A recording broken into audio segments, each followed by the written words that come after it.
Hello friends, जय हिंद। स्वागत आपका आपके अपने चैनल होम ट्यूशन पे। दोस्तों, सीआईएसएफ एएसआई एलडीसी 2024 रिक्रूटमेंट के तहत 836 से ज्यादा पदों पर एएसआई के पदों का नोटिफिकेशन जनवरी में जारी हुआ, जिसकी आखिरी डेट 20 फरवरी है।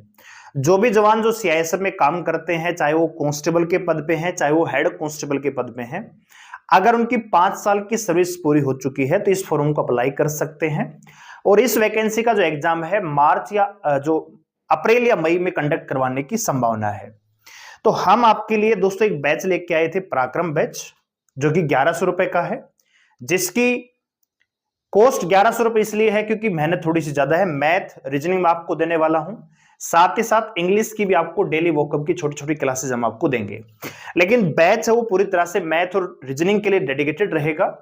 आप जानते हैं कि आप जो एग्जाम पैटर्न है उसमें 4 सब्जेक्ट आने वाले हैं, मैथ, रीजनिंग, जीके और इंग्लिश। तो मैथ और रीजनिंग का एक ऐसा सेक्शन है, अगर आप इसमें स्कोर कर गए तो एएसआई बनने से कोई रोक नहीं सकता, क्योंकि रीजनिंग अपने आप में एक स्कोरिंग सब्जेक्ट है और मैथ थोड़ा सा टेक्निकल पड़ जाता है, चीजें आपको सीखने को मिलती हैं। रीजनिंग में भी कुछ ऐसे टॉपिक है, कुछ ट्रिक्स होती है जिनको सीखने की आवश्यकता होती है। तो ये जो पराक्रम बैच है इसमें पूरी तरह से मेहनत के साथ, डेडिकेशन के साथ हम आपको पढ़ाएंगे, तो थोड़ी सी कॉस्ट हमने ज्यादा रखी है। ठीक है, जो जवान सीआईएसएफ में काम करते हैं और जो इस बैच में आ रहे हैं उनके लिए एक और सुविधा हम दे रहे हैं। ये क्लास यूट्यूब पे फ्री रहेगी। ये एक आपकी प्रैक्टिस टेस्ट लेके आएंगे हम डेली, एक दिन मैथ का, एक दिन रीजनिंग का।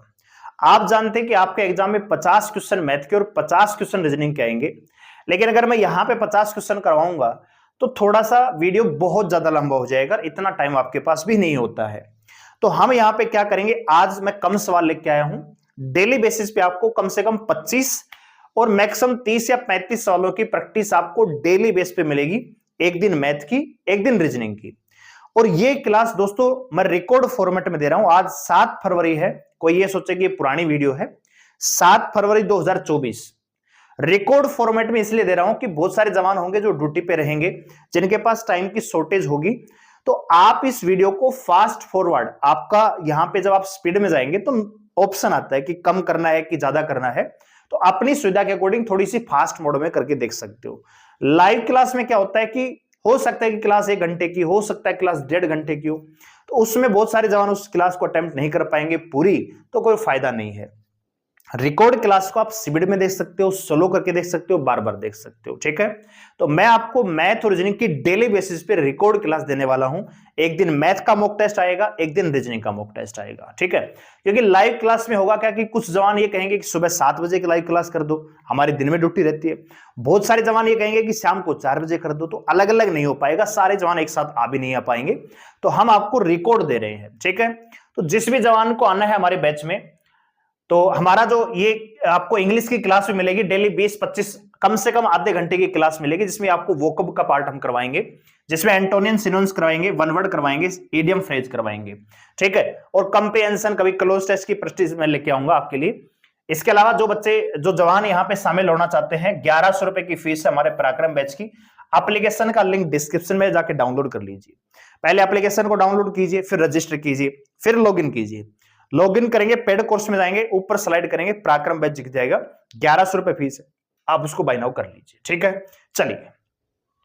तो ये जो क्लासेस मैं आपको दे रहा हूं दोस्तों, ये मॉक टेस्ट, एक दिन आपको मैथ का मिलेगा, एक दिन रीजनिंग का मिलेगा। ठीक है, एक दिन रीजनिंग और एक दिन मैथ के मॉक टेस्ट, कम से कम दोस्तों दोनों में ही 25 क्वेश्चन में डेली बेसिस पे लेके आऊंगा। ठीक है, और अगर आप ये डिमांड करेंगे, आपका रिस्पॉन्स अच्छा रहेगा कि सर हमें डेली एक दिन मैथ, मतलब एक मैथ की और एक रीजनिंग की दोनों ही क्लास दे दीजिए, तो वो भी मैं आपको कर दूंगा। ठीक है, तो वो आप कमेंट करके जरूर बता दीजिएगा। ठीक है, तो चलिए, तो आज की जो क्लासेस में हमने 15 ही क्वेश्चन रखे हैं।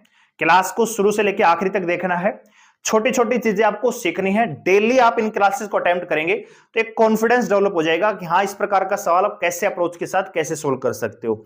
जिस सवाल में आवश्यकता पड़ेगी वहां पे मैं शॉर्ट ट्रिक बताऊंगा, जहां पे आवश्यकता पड़ेगी मैं लॉन्ग ट्रिक बताऊंगा। अलग अलग अप्रोच के साथ हम सवालों को सोल्व करेंगे। आपके एग्जाम में टाइम की कोई कमी नहीं है, 3.5 घंटे आपको मिलेंगे 200 क्वेश्चन करने के लिए। ठीक है, तो टाइम की कमी नहीं है, बस स्पीड, एक्यूरेसी की आवश्यकता होती है कि आप सवाल को सही करिए। ठीक है, तो आराम से वीडियो को ध्यान से और पूरा देखिए, और अगर आपको अच्छा लगे सेशन तो लाइक जरूर करिए और कमेंट करके बताइए कि आपको ये कैसा लगा, ताकि हम इस चीज से अनुमान लगा सके हमारी ये क्लास कैसी रही। ठीक है, चलिए तो आज की क्लास का ये पहला सवाल है। कह रहा है कि यहां पे एक संख्या दे रखी है, इनके गुणनफल का इकाई अंक का क्या होगा, मतलब इकाई अंक पे कौन सा स्थान आएगा। इकाई अंक का क्या मतलब है कि जैसे कोई नंबर है 237, अगर मैं आपसे कहूं कि इकाई अंक, तो ये होता है यूनिट डिजिट, इकाई अंक इसको कहा जाता है। ये दहाई अंक होता है, ये सैकड़ा अंक होता है, ये बात आप जानते हैं।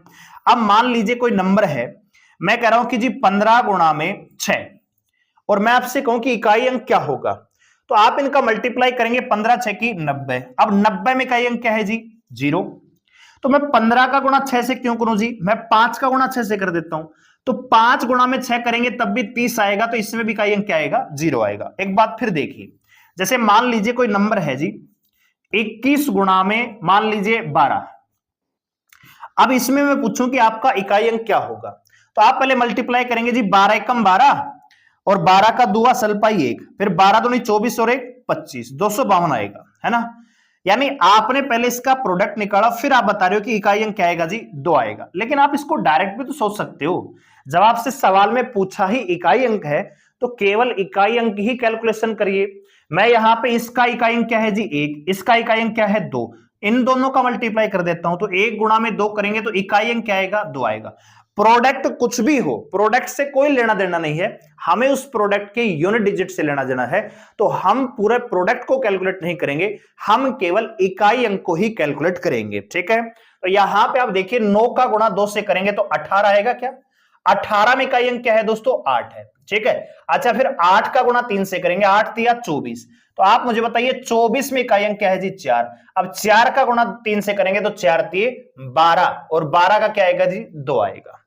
आप कहेंगे 2 तो इसमें ऑप्शन नहीं है, तो ऑप्शन, ये सवाल थोड़ा मिसप्रिंट है, यहां पे 155 था, यहां पे 39 था, इसको थोड़ा मिसप्रिंट कर दिया, तो यहां पे 0 नहीं आएगा, इकाई अंक कितना आएगा 2 आएगा। क्लियर है, कैसे किया जी 2 नीम 18, 18 का 8, फिर 8 का गुणा 3 से कर दिया, 8 तिया 24, 4 4 तिये 12, 12 का 2, इकाई अंक क्या आएगा 2।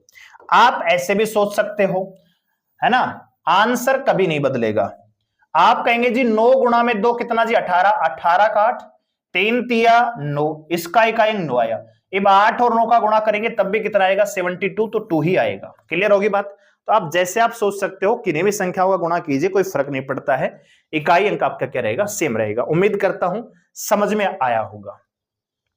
अगला सवाल देखिए, ठीक है, ये CISF ASI LDC previous year के आधार पे जो लेवल बना है वही प्रैक्टिस हम लेके आएंगे, जरूरत पड़ेगी तो हार्ड लेवल के सवाल लेके आऊंगा, ताकि पेपर में थोड़ी सी डिफिकल्टी आपको मिलती है तो कोई दिक्कत नहीं होगी। ठीक है, पहली क्लास है, सहजता के साथ इस क्लास को देखिए और आराम से अपने मानसिक रूप से अपने आप को तैयार कीजिए डेली इस क्लास के लिए। ठीक है, चलिए, कह रहा है कि किसी वर्त की त्रिज्या को 100% बढ़ा दिया जाए तो वर्त के क्षेत्रफल में कितने प्रतिशत की वृद्धि होगी। आप मुझे बताइए वर्त का क्षेत्रफल क्या होता है। तो देखो वर्त की परिधि है ना, साथ ही साथ बहुत सारी चीजें सीखने को मिलेंगी, रिमाइंड हो जाएंगी। 2 पाई आर वर्त की जो परिधि होती है, भैया ये कोई वर्त है, इसके चारों ओर का ये जो एरिया है, ये जो डिस्टेंस, इसको परिधि कहा जाता है। क्षेत्रफल क्या होता है जी, अंदर का जो एरिया है इसको क्षेत्रफल कहा जाता है। तो वर्त का जो क्षेत्रफल होता है वो होता है पाई आर स्क्वायर। क्या होता है जी, पाई आर स्क्वायर होता है। क्लियर होगी बात, अच्छा जी। अब ये कह रहा है कि त्रिज्या को तो हमने 100% बढ़ा दिया। 100% बढ़ाने का मतलब क्या है कि मान लीजिए वर्त की त्रिज्या वर्तमान में मान लीजिए 12 सेंटीमीटर है, तो 12 सेंटीमीटर को भैया 100% बढ़ा दिया, यानी 12 ही बढ़ा दिया, तो नई कितनी हो जाएगी 24 हो जाएगी। कहने का मतलब त्रिज्या को क्या कर दिया, डबल कर दिया। ठीक है जी, तो आप छोटी से छोटा नंबर मान सकते हो, बड़े से बड़ा मान सकते हो। तो पहले क्षेत्रफल क्या रहा जी, पहले क्षेत्रफल क्या रहा पाई आर स्क्वायर। अब क्या रहेगा, अब भी पाई आर स्क्वायर रहेगा। क्षेत्रफल में बदलाव थोड़ी है, जो सूत्र उसमें थोड़ी बदलाव हुई है, त्रिज्या में बदलाव किया है। तो मान लेता हूं पहले त्रिज्या मान लीजिए 1 थी, अब कितनी हो गई 2 हो गई। रखिए यहां पे आर की जगह 1 रखिए, यहां पे आर की जगह 2 रखिए। तो यहां पे रखेंगे जी 1 का तो 1 ही रहेगा, यहां पे पाई 1 हो जाएगा, और यहां पे आप ऐसे भी सोच सकते हो कि पाई से तो कैंसिल आउट हो गया, 1 का स्क्वायर करेंगे यहां पे 1 होगा, 2 का स्क्वायर करेंगे 4 आएगा। यानी पहले क्षेत्रफल 1 था, अब कितना हो गया 4, कितना बढ़ा जी 3, तो कितने प्रतिशत की वृद्धि होगी 300% की। आप ऐसे भी सोच सकते हो कि पहले मान लीजिए R1 है, जो पहले त्रिज्या थी वो मान लेते हैं 10 सेंटीमीटर थी। अब ये त्रिज्या मान लेते हैं कि 10 का डबल होगी जी 20 सेंटीमीटर। तो भैया क्षेत्रफल क्या होगा, पाई से पाई कैंसिल हो गया, तो 10 का स्क्वायर करेंगे कितना आएगा 100 आएगा, और 20 का स्क्वायर करेंगे कितना आएगा 400। यानी पहले जो क्षेत्रफल 100 था अब 400 हो गया, कितना बढ़ गया जी 300। 300 बड़ा है कितने पर 100 पे, तो 100 पे कितना कितना 300%। क्लियर होगी बात। आप इसको कैसे भी सोच सकते हो, अलग अलग तरीके से आप सोच सकते हो, क्योंकि आसान सवाल है, ज्यादातर ट्रिक है वो आसान सवाल पे लगती है। ठीक है, जब सवाल कॉम्प्लेक्स हो जाता है तो उसको तरीके से सोल्व किया जाता है। ठीक है, चलिए उम्मीद करता हूं समझ में आया होगा। आइए अगला सवाल देखिए। अगर कोई ऐसा सवाल हो जो आपको थोड़ा कम समझ में आया हो या भाषा कम समझ में आई हो, तो आप पीछे करके रिवाइज करके देख सकते हो। ठीक है, रिकॉर्ड क्लास का यही फायदा मिलेगा। सरों में आप स्लो करके देख सकते हो, फिर फास्ट करके देख सकते हो, फिर दोबारा देख सकते हो। जितनी ज्यादा प्रैक्टिस करोगे उतनी ही ज्यादा आपका फायदा होगा। अगला सवाल देखिए, कह रहा कि जी एक व्यक्ति 5,000 रुपए के निवेश से एक व्यापार शुरू करता है। ठीक है जी, 5,000 रुपए इसने लगा दिए। पहले साल क्या हो जी 10% का घाटा हुआ। यानी अगर टोटल कॉस्ट, एक बात आप समझिए, 10% का मतलब क्या है जी, 10% का मतलब होता है 1/10। ये होता है जी टोटल वैल्यू। ये क्या होता है जी टोटल वैल्यू, और ये होता है जी आपने कितना या प्रॉफिट या लॉस कमाया। इसका मतलब ये है, आप पहले अब इस संख्या को भूल जाइए, आप भूल जाइए कि 5,000 लगाया, कितना लगाया 50,000 लगाया, आप बस इस 10% पे फोकस कीजिए। कह रहा है कि पहले साल 10% का घाटा हुआ। 10% का घाटा का मतलब यह है कि अगर इस व्यक्ति ने 100 रुपए, यही तो बात है इस बात का मतलब, यही तो है कि अगर 100 रुपए इसने किसी बिजनेस में लगाए तो पहले साल 10% का घाटा हुआ, यानी 10 रुपए का नुकसान ले लिया। तो 100 रुपए लगाए, 10 का नुकसान हो लिया, तो एक साल के अंत में राशि कितनी बचेगी दोस्तों 90 रुपए बचेगी। बचेगी कि नहीं बचेगी। अब इसी को मैं रेशियो में कह सकता हूं कि अगर 10 रुपए लगाएगा तो 9 रुपए बचेंगे। और अगर यहीं पे कहता है कि 10% का फायदा हो गया, तो आप कहते हैं कि अगर 100 रुपए इसने लगाए हैं तो 10 रुपए का फायदा हो गया, यानी 110 रुपए। यानी अगर प्रिंसिपल या ये कहें कि ओरिजिनल अमाउंट आपकी अगर 10 रुपए है, तो एक साल के प्रॉफिट के बाद टोटल जो राशि होगी वो कितनी होगी 11 हो जाएगी। क्लियर होगी बात समझ में। तो बस आपको ये चीज समझ में आ गई है तो फिर सवाल कुछ भी नहीं है। ठीक है, हम क्या करेंगे जी, कह रहे कि पहले साल 10% का नुकसान हुआ, यानी अगर आपने 10 रुपए लगाया तो एक का नुकसान हो गया। भैया 10 रुपए लगाए, एक का क्या हो गया नुकसान, तो राशि कितनी बची जी 9 रुपए। दूसरे साल क्या हुआ 10% का फायदा, तो 10 रुपए लगाए, एक का फायदा हो गया, तो 10 से कितनी हो जाएगी दोस्तों 11 हो जाएगी। तीसरे साल 20% का फायदा हो गया, 20% का मतलब 1/5, यानी टोटल राशि को हम 5 रुपए मान लें तो 5 रुपए उसने 1 रुपए कमाया, तो राशि कितनी हो जाएगी दोस्तों 6 हो जाएगी। क्लियर है। अच्छा जी, अब आप इसको कैलकुलेट कीजिए। तो यहां पे आप काट भी सकते हो, 2 तिया 6 और 2 पंजे 10। ये आएगा आपका 250 रुपए, और ये आपका आएगा 11 तिया 33, 9 तिया 27 और 9 तिया 27 और 2 29, 297 आ जाएगा। यानी अगर इसने इस बिजनेस में 250 रुपए लगाए हुए तो 3 साल के बाद जो टोटल राशि लेगा 297 रुपए लेगा। तो बात हो रही है कि जी वास्तविक लाभ कितना है, 250 रुपए लगा के 297 रुपए कमा रहा है, कितने का लाभ है जी 47 का। लेकिन हमें तो पैसे में पूछा है, तो आपको ही देखना है कि किसका मान दिया हुआ है 250 का। भैया 250 का मान कितना है 5,000, तो आप कहेंगे जी 250 का मान है वो 5,000 है, तो एक का मान कितना आएगा जी 20 आएगा क्या, तो 47 गुणा में 2 करेंगे तो कितना आएगा 940 रुपए। क्लियर है।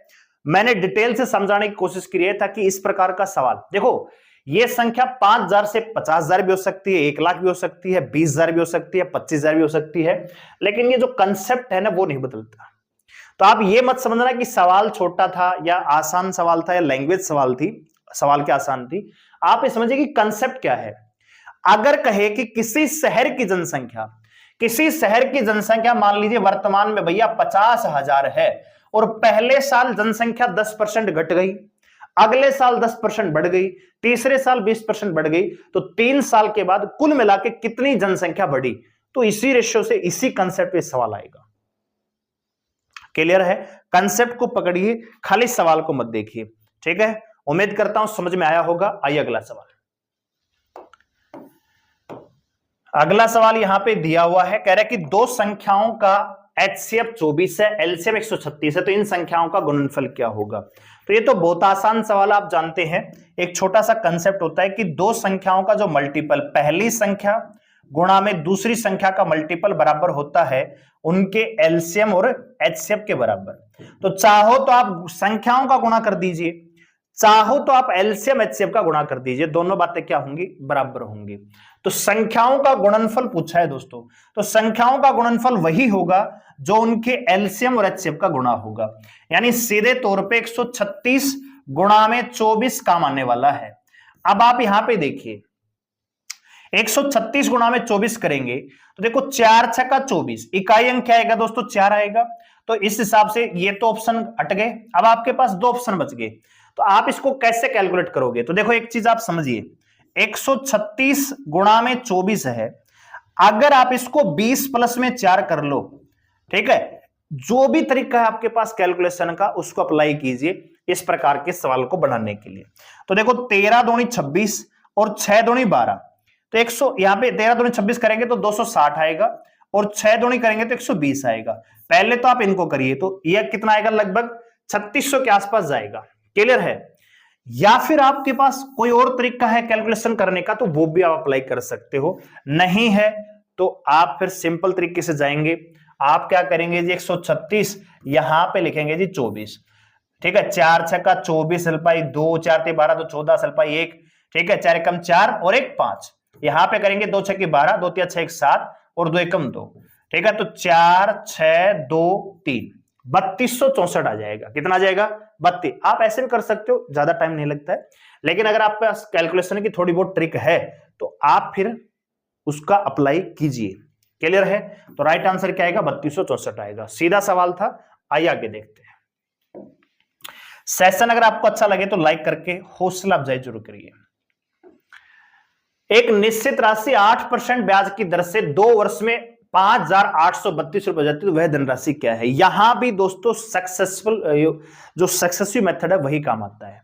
अभी जो हमने 5,000 रुपए वाला सवाल देखा, बिजनेस में पहले साल 10% घाटा हुआ, अगले साल 10% का फायदा हुआ, सेम वही कंसेप्ट, ठीक है, सेम वही कंसेप्ट। तो सबसे पहले आप ये देखिए कि 8% को जब फ्रैक्शन में बदलेंगे, ये कैसे बदलना है? प्रतिशत में पढ़ाया है। 8/100 करेंगे, कैलकुलेट करेंगे जी, 4 दूनी 8 25, भैया ये बनता है 2/25। अब इसमें नीचे वाला मान है ना, ये दर्शाता है प्रिंसिपल को और ये 2 दर्शाता है जी इंटरेस्ट को, ठीक है। और आप जानते हैं अमाउंट है वो होता है प्रिंसिपल प्लस में इंटरेस्ट, ठीक है जी।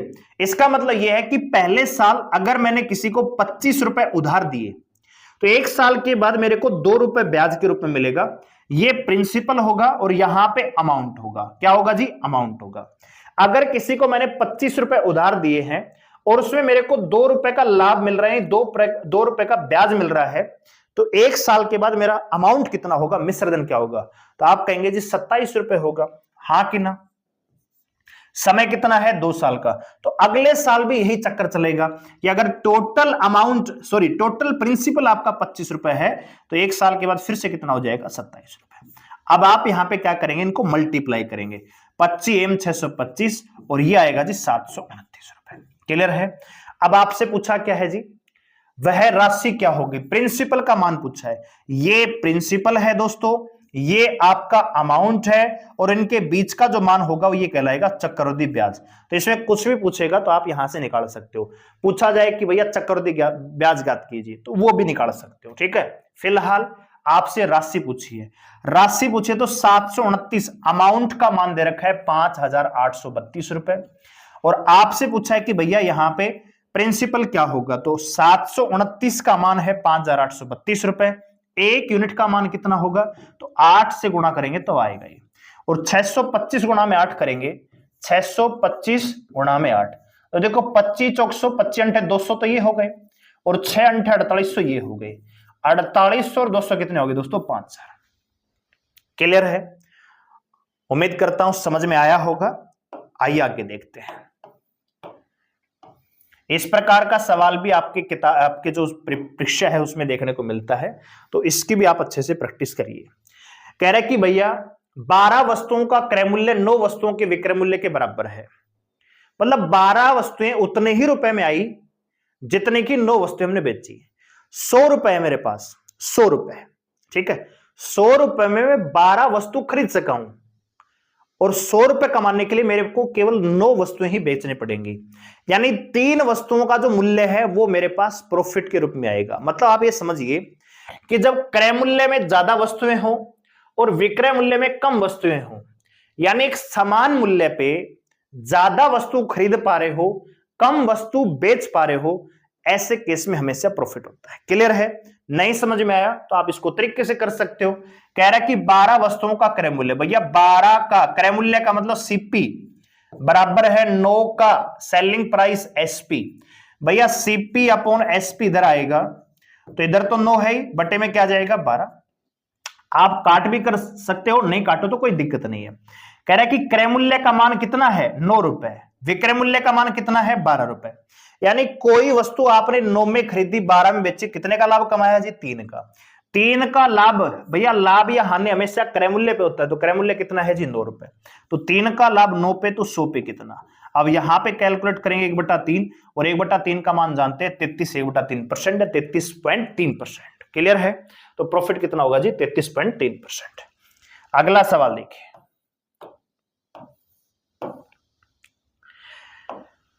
बढ़िया सवाल है। 4 घंटे 30 मिनट और 42 सेकंड का औसत क्या होगा? ठीक है, तो आप पहले ये समझिए कि एवरेज क्या होता है। एवरेज होता है कि जी मानकों का योग, है ना, मानक डाटा आंकड़े, मानकों का योग बटे कुल मानक। तो मानक कितने हैं जी? यहां पे 3 है, एक यूनिट ये है, एक ये है, एक ये है। अब बात यह थी कि सभी को सेकंड बदल लेते हैं, तो 1 घंटे में कितने मिनट होते हैं जी 60, और 1 मिनट में कितने सेकंड होते हैं जी 60।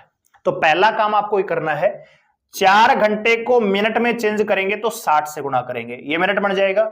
अब इन मिनटों को सेकंड से गुणा करेंगे तो फिर 60 से गुणा करेंगे। क्लियर होगी बात? प्लस आगे 30 मिनट, भैया 1 मिनट में 60 सेकंड होता है, तो सेकंडों में चेंज करने के लिए 60 से गुणा कर दिया। प्लस में क्या आएगा जी 42 आएगा। अब आप यहां पे टोटल मानक कितने हैं जी 3, तो बटे में 3 आ जाएगा। अब इसको कैलकुलेट करेंगे 36 चौका 144, तो ये आएगा जी 14,400, ये आएगा जी 1800, ये आएगा जी 42। क्लियर है? अब आप इनको जरा ऐड कर लीजिए, तो भैया यहां पे आप 1800 लिख लीजिए, यहां पे 42 लिख लीजिए, तो 2 4 2 5 1 बटे कितना जी 3। अब आप इसको कैलकुलेट करेंगे तो 3 पंजे 15, ठीक है। अच्छा जी गलती कर दी क्या यहां पे? ठीक है, 16,242 आएगा, 3 पंजे 15, 3 चौक 12, 3 कम 3, 3 चौक 12, तो आपका जो औसत आएगा 5414 सेकंड आ जाएगा। क्लियर है? सिंपली कुछ नहीं करना, सभी को सेकंडों में चेंज करना है और 3 से भाग देना। 3 से भाग क्यों दिया जी? यूनिट 3 थी, मानक 3 थे भैया, 1 2 और ये 3। आगे बढ़ते अगले सवाल पे। अगला सवाल आपकी स्क्रीन पर ये रहा, कह रहा कि 80 गाय घास के 30 गठरों को 9 दिन में खा लेती हैं, तो 120 गाय घास के 150 गठरों को कितने दिन में खा सकती हैं?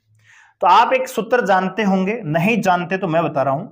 टाइम एंड वर्क में एक सूत्र आता है दोस्तों, टाइम एंड वर्क, यहां पे सूत्र आता है M1 D1 बटे W1, यानी कार्य हमेशा नीचे आएगा, मजदूरी हमेशा नीचे। W का मतलब 2 चीज होती है, W का मतलब वर्क भी होता है, W का मतलब वेग भी होता है, कार्य या मजदूरी।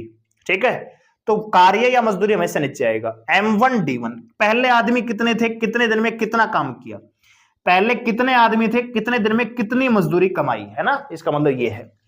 और इसके सामने आएगा जी दोबारा M2 D2 और W2 रख दीजिए। कह रहा है कि शुरुआत में 80 गाय है जी, और भैया 9 दिन में कितने गट्ठर खा लेती हैं जी 30। अब कह रहा है कि जी गाय है 120 और 150 गट्ठर हैं, कितने दिन में खा लेगी, D2 का मान निकालना है। तो ये कटेगा 5 बार आ जाएगा, ठीक है, ये 0 से 0 कैंसिल, ठीक है भैया। और यहां पे कैलकुलेट करेंगे तो 4 दूनी 8, 4 ते 12, और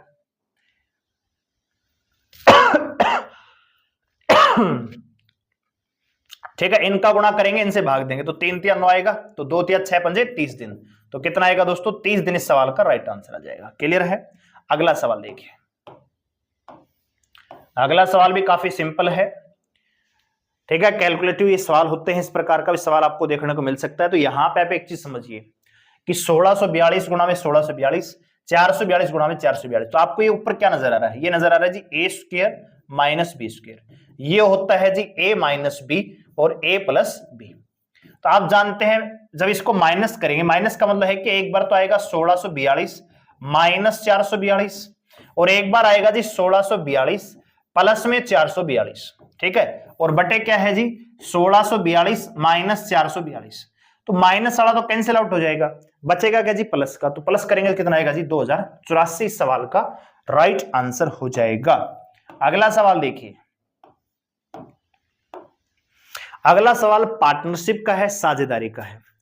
अगर आपको सेशन अच्छा लग रहा हो तो लाइक करिए, शेयर कीजिए।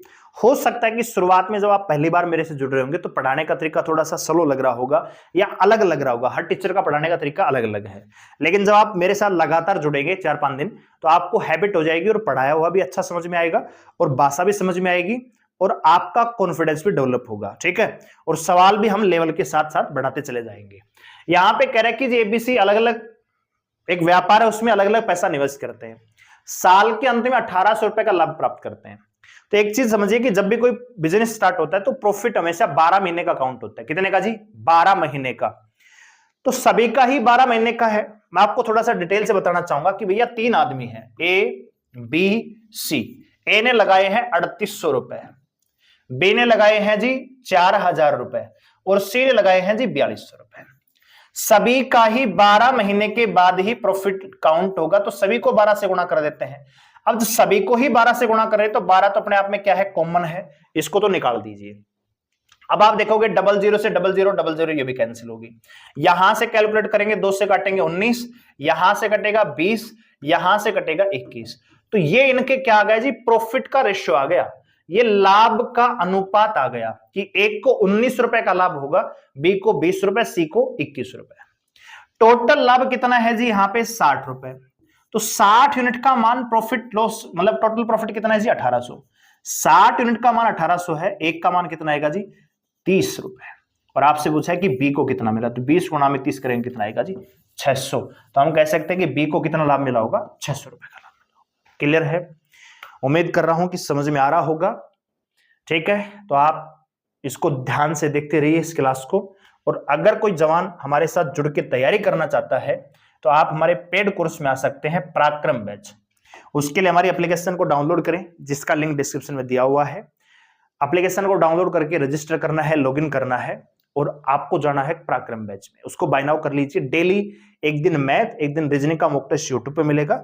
इसके अलावा मैथ की क्लास, एक दिन मैथ एक दिन रीजनिंग की क्लास आपको एप्लीकेशन पे मिलेगी, साथ ही साथ इंग्लिश की क्लास भी आपको वहां पे मिलेगी, ठीक है। चलिए, कह रहे कि ए किसी काम को 40 दिन में कर सकता है, बी 50 दिन में कर सकता है। उन्होंने मिलकर 5 दिन काम किया, लेकिन फिर बाद में बी ने काम छोड़ दिया, तो शेष काम को ए कितने दिन में पूरा करेगा, ठीक है। तो सबसे पहले हम बेसिक काम कर लेते हैं। कह रहा है कि ए किसी काम को करता है जी 40 दिन में और बी करता है किसी काम को 50 दिन में। तो आप जानते हैं टोटल वर्क निकालने के लिए क्या करेंगे, एलसीएम लेंगे। कितना आएगा जी 200। अब यहां पे क्षमता निकालेंगे, क्या निकलेगी जी क्षमता, मतलब 200 काम करने के लिए ए 40 दिन का समय लेता है, तो एक दिन में कितना काम करता होगा, 5 काम करता होगा। इसी प्रकार यही 200 काम करने के लिए बी 50 दिन का ही टाइम लेता है, तो एक दिन में कितना काम करता होगा जी 4 काम करता होगा। यानी ए है एक दिन में 5 काम करता है और बी है वो 4 काम करता है। सवाल क्या कह रहे हैं जी, दोनों ने 5 दिन लगातार काम किया। भैया ए और बी दोनों कितने दिन काम करते हैं जी, 5 दिन काम करते हैं। भैया एक बात बताइए, अगर दोनों मिलके काम पे जाएंगे तो एक दिन में कितना काम हो जाएगा जी 9, 5 दिन में कितना काम होगा जी 45 काम हो जाएगा, राइट। टोटल काम है 200 का, 45 काम हो चुका है, तो कितना कार्य बचा जी 155। अब 155 कह रहे कि भैया काम है वो बी तो छोड़ दिया, बी तो गया यहां से, करेगा कौन जी ए। तो भैया ए है वो एक दिन में कितना काम करता है 5, तो 155 काम करने के लिए कितना टाइम लेगा जी 31 दिन का टाइम लेगा। तो शेष काम करने के लिए ए को 31 दिन का समय लगेगा। क्लियर है, उम्मीद है समझ में आया होगा। कुछ भी नहीं, बिल्कुल सिंपल सवाल है। आइए आगे देखते हैं। यहां पे देखिए, कह रहे कि साधारण ब्याज की वार्षिक दर 9% से बढ़ा के 13.5% कर दी, तो वार्षिक ब्याज भी 3690 रुपए बढ़ जाता है। तो मूल धनराशि ज्ञात कीजिए। जैसे मान लीजिए मैं आपसे कहूं कि किसी को आपने 1000 रुपए उधार दिए, प्रिंसिपल कितना है जी 1000 रुपए, टाइम है मान लीजिए 1 साल, ठीक है, रेट ऑफ इंटरेस्ट है मान लीजिए 10%। तो आप मेरे को बताइए इंटरेस्ट क्या होगा। तो आप कहेंगे जी 100 रुपए पे 10% का ब्याज लगेगा, यानी 10 रुपए। अगर 1000 रुपए आपने दिए हैं तो 1 साल के बाद 10% के हिसाब से ब्याज कितना मिलेगा जी, 100 रुपए मिलेगा, राइट। कोई दिक्कत है क्या यहां पे? कोई दिक्कत नहीं है। अब मैं क्या कह रहा हूं कि मैंने जो रेट ऑफ इंटरेस्ट है इसको 10 से बढ़ा के 14% कर दिया। कितना कर दिया जी? 14%। पहले इंटरेस्ट आपका रेट कितना था? 10%। अब कितना होगा जी? 14%। तो अब आप मेरे को बताइए कितना ब्याज आपको मिलेगा। तो भैया 1000 का 14% है 140। तो आप ये कहेंगे कि अगर आपने रेट ऑफ इंटरेस्ट 4% बढ़ाया, भैया 10 से 14 किया, 4% बढ़ाया, तो आपको इंटरेस्ट भी कितना मिला? 40 रुपए मिला। तो मैं कह सकता हूं 4% बराबर है कितने के, है ना, समझिए 4% बराबर है कितने के? 40 के। 1% बराबर होगा कितने के जी? 10% के, 10 के। तो आपसे पूछा है कि प्रिंसिपल क्या होगा, तो प्रिंसिपल कितना होता है जी? हमेशा 100%। तो 100 का मान निकालेंगे तो 1000 आ जाएगा। क्लियर होगी बात? यानी जिस रेशियो में आप रेट को बढ़ाएंगे उसी रेशियो में आपका क्या बढ़ेगा? ब्याज बढ़ेगा। बस सिंपल से कंसेप्ट पे आप इस सवाल को कर जाएंगे, ठीक है। तो क्या करना है जी? कह रहे हैं कि रेट ऑफ इंटरेस्ट 9% से बढ़ा के 13.5% कर दी, यानी पहले दर 9% थी, अब 13.5% होगी। कितनी बढ़ गई जी? 4.5%। और 4.5% इंटरेस्ट रेट आपने बढ़ाया तो 3690 रुपए आपको एक्स्ट्रा मिले। तो भैया 1% का मान निकालिए पहले। तो 3690, 4 दूनी 8 और 1 9, ऊपर चला जाएगा 2, प्रतिशत के लिए बटे में 100 करते हैं। क्लियर है?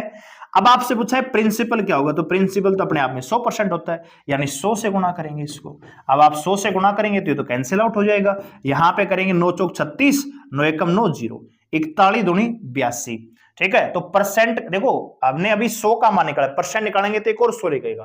तो 41 दूनी 82, तो कितना आएगा दोस्तों? 82,000, ठीक है। तो आपका जो प्रिंसिपल रहा होगा कितना रहेगा? 82,000 रुपए होगा। क्लियर है? आइए देखते हैं अगला सवाल।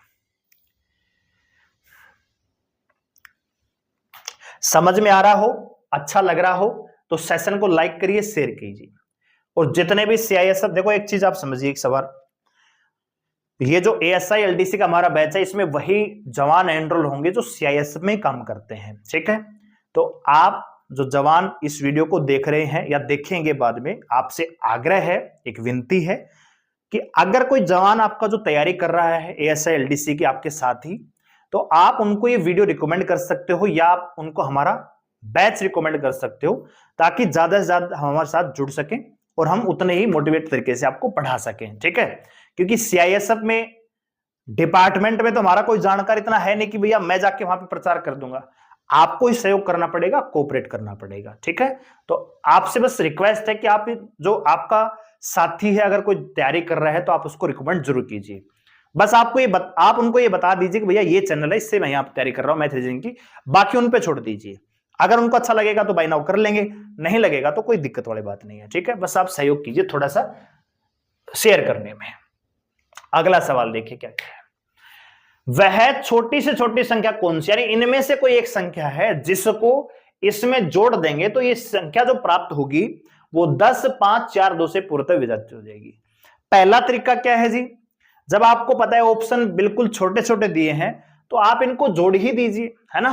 तो मैं 4 ऑप्शन यहां पे क्रिएट कर लेता हूं। ध्यान से देखिए दोस्तों, बहुत ही आसान सवाल है। अगर आपको कुछ भी नहीं आता इस सवाल में तब भी आप आसानी से कर सकते हो। सवाल की लैंग्वेज के अकॉर्डिंग यहां पे 10 जोड़ दिया जी, तो ये कितना हो जाएगा? 3442 हो जाएगा क्या? 5 जोड़ेंगे तो भैया 3437 हो जाएगा, 6 जोड़ेंगे तो 3438 हो जाएगा, और 8 जोड़ेंगे तो भैया 3440 हो जाएगा, ठीक है। हमने क्या कर दिया भैया? इसमें जोड़ दिया। अब कह रहा है कि ये जब हमने इनमें से कोई एक संख्या जोड़ी तो ये जो नंबर प्राप्त हो रहे हैं ये भाग जाएंगे किससे? पूरा पूरा 10 से भी, 5 से भी, 4 से भी और 2 से भी। यानी अब आपको क्या करना है? सिर्फ इतना काम करना है, भाजकता का नियम लगाना है। मतलब कोई संख्या 2 से कब भाग जाती है, कोई संख्या 4 से कब भाग जाती है, कोई संख्या 5 से कब भाग जाती है। तो तो आप एक छोटी सी बात मुझे बताइए, 5 से कोई संख्या कब भाग जाएगी? 5 से कोई संख्या तभी भाग जा सकती है जब उसका इकाई अंक या तो 0 होगा या फिर 5 होगा। तो भैया ये भी कट गया, ये भी कट गया, ये भी कट गया, बचा ऑप्शन 1, खत्म। तो आपने क्या जोड़ा था इसको लाने के लिए? 8, आंसर। डिटेल तरीका क्या है जी? डिटेल तरीके के लिए क्या करेंगे जी? सबसे पहले छोटी से छोटी संख्या निकालते हैं। तो सबसे पहले हम एलसीएम निकालेंगे, किसका जी? 10, 5, 4, 2। तो इनका एलसीएम कितना आएगा जी? 20 आएगा। 20 आएगा क्या? बिल्कुल आएगा। अब आपके पास तो ऑप्शन है, पहला ऑप्शन कि 20 को बढ़ा के इतने नंबर के पास लेके जाइए ताकि वो 3432 के पास पहुंच जाए। तो भैया 20 का गुणा करिए आप 100 से, तो ये होगा जी 2000, काम नहीं चलेगा। 20 का गुणा कीजिए आप 15 मतलब 150 से, तो ये आएगा जी 3000, है ना? ऐसे ही आपको चेक करना पड़ेगा।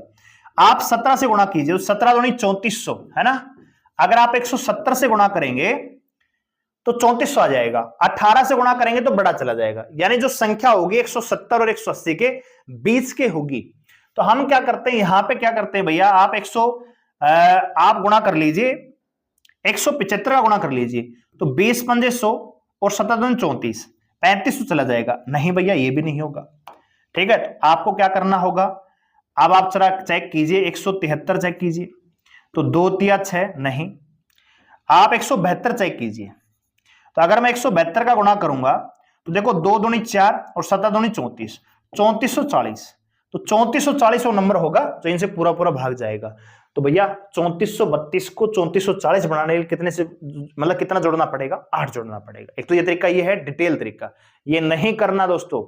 आपको क्या करना है, सवाल के अकॉर्डिंग चलना है, ऑप्शन निकालने हैं और फिर भाज्यता का नियम लगा के आसान मतलब आराम से सवाल को सोल्व कर देना है। क्लियर है?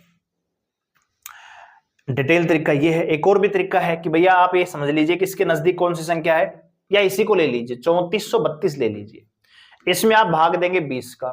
तो भैया 20 दूनी 40, 20 एकम 20, ठीक है? 4 1 3, फिर 20 7 140, फिर बचेगा जी 3 2, तो 20 एकम 20, ठीक है? अब यहां पे 12 बचेगा।